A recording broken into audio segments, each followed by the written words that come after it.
And I'm gonna have her take a deep breath in. Good. And apply a quick thrust at the end of that range of motion. You see that was very fast. That's because it has to be fast in order to avoid injury and to beat that muscle stretch reflex so she doesn't tense up. Now go through here. Go ahead and take a deep breath through me.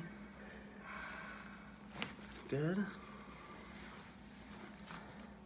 And then, so I'm gonna take her to her passive end range and then apply quick thrust. Good.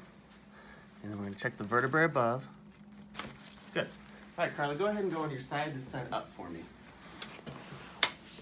Okay, straighten that leg.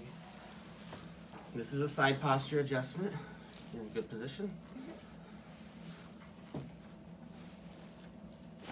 Good. Let's do the other side up. You can see it's very quick.